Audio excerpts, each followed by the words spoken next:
భద్రాద్రి రామయ్య దర్శనానికి భక్తులు పోటెత్తుతున్నారు. వేల సంఖ్యలో ఆంధ్ర నుండి పాదయాత్రగా భద్రాచలం తరలి వస్తున్న భక్తులపై SB1 న్యూస్ ప్రత్యేక కథనం. శ్రీరామ నామస్మరణతో భద్రాద్రి కొత్తగూడెం జిల్లా అశ్వారావుపేట మార్గాలన్నీ మారుమోగుతున్నాయి.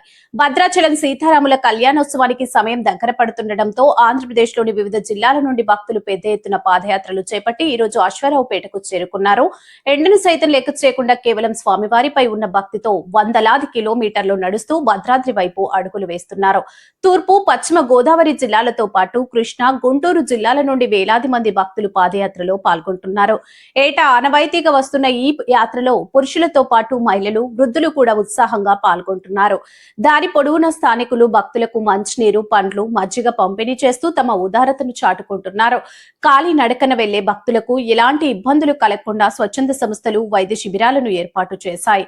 శ్రీరామనవమి నాటికి ఈ భక్తులందరూ భద్రాచలం చేరుకుని తమ కోరికలు నెరవేర్చుకోనున్నారు. జంగారెడ్డిగూడెం కోదండరామ స్వామి ఆలయం కానించండి ఏటా వెళ్తూ ఉంటాం. ఏటా ప్రతి సంవత్సరం వెళ్తామండి కళ్యాణంలో. మా కోరికలు తీరుతుందండి శ్రీరామచంద్రమూర్తి. మేము అనుకున్నది జరుగుతుందండి. మేము 8,000 మంది అండి, మొత్తం 8,000 మంది అండి. మాకు అనుకున్నదే జరుగుతుంది. ఆ రామచంద్రమూర్తి మీద భారం వేసి నడుపుతున్నామండి. రాయనక, రప్పనక, పుట్టనక, కొండనక దాటుకుంటా మేము అలాగా సహజీవనం సాగిస్తామండి. ఈ 7 సంవత్సరాలు పట్టింది మేము. ఇది ఎప్పటి నుంచో 21 సంవత్సరం బట్టి జరుగుతుందండి. ఇది మేము 7 సంవత్సరాలు బట్టి వెళ్తున్నాం. బాగా 7వ సంవత్సరం. మేము జంగారెడ్డిగూడెం నుంచి 2017 నుంచి వెళ్తున్నాను. అది శ్రీరామ ఆధ్యాత్మిక సేవా సమితి సభ్యుల కింద ఉన్నాము. మేము ఇళ్ళకా నుంచి రాములవారి మీద దర్శనంగా వెళ్తున్నాం. ఇళ్ళకా నుంచి మాకు అన్ని విధాలు బాగుంటుంది. బయట మధ్యలో సౌకర్యాలు అన్ని చేస్తున్నారు. మధ్యలో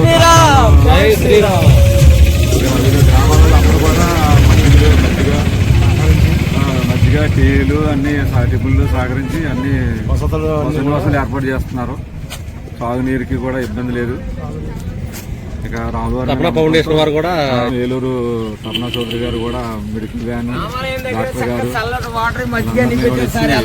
వీళ్ళందరినీ కూడా ఇచ్చి పంపుతున్నారు. అదే భక్తులకు ఇబ్బంది లేకుండా ట్యాబ్లెట్లు అవి అందరికి ఇస్తున్నారు. అన్ని రకాలుగా సౌకర్యంగా ఉంది ప్రస్తుతం అండి అందరికి. మేము 26 ఉదయానికల్లా చేరుకుంటామండి భద్రాచలం. దర్శనం చేసుకుని 26ని రాములవారి కళ్యాణం అయిన తర్వాత తిరిగి బయలుదేరుతాము. 2017 నుంచి వెళ్తున్నానండి. సుమారు 10 సంవత్సరాల నుంచి వెళ్తున్నాను. కంటిన్యూగా వెళ్తున్నాను. మధ్యలో కరోనా సమయంలో 1 సంవత్సరం వెళ్ళలేదు. అప్పటి నుంచి సంవత్సరం 5,000 మంది పైగా ఉంటారని అంచనా అండి. అంటే మధ్యాహ్నం కొంచెం క్లారిటీ వచ్చింది ఎంతమంది వచ్చారు భోజనాలకు ఏంటనేది. ఒక 5,000 మంది పైనే ఉన్నారని అంచనా. సాయంత్రం ఇంకా కలుస్తారండి. ఇంకా ఇక్కడి నుంచి కొవ్వూరు ఇంకా ఇది 2 సంవత్సరాల నుంచి వెళ్తున్నానండి. నడిచి భద్రాచలం రామలయ్య టెంపుల్ వెళ్తున్నాను. జంగారెడ్డిగూడెం రామలయ్య దగ్గర నుంచి ఇక్కడ నుంచి స్టార్ట్ అయ్యి వెళ్తామండి. నాకు తెలిసి 21 ఇయర్స్ నుంచి స్టార్ట్ అవుతుందండి. మా వాళ్ళు దగ్గరగా 3 ఇయర్స్ నుంచి వెళ్తున్నారు. నేను ఇదే సెకండ్ ఇయర్ అండి వెళ్తాం. దగ్గర ఒక 5,000 మంది ఉన్నారండి. మాకు మార్నింగ్ టిఫిన్, మధ్యాహ్నం లంచ్, ఈవినింగ్ లంచ్ కూడా ఏర్పాటు చేశారు. మధ్యలో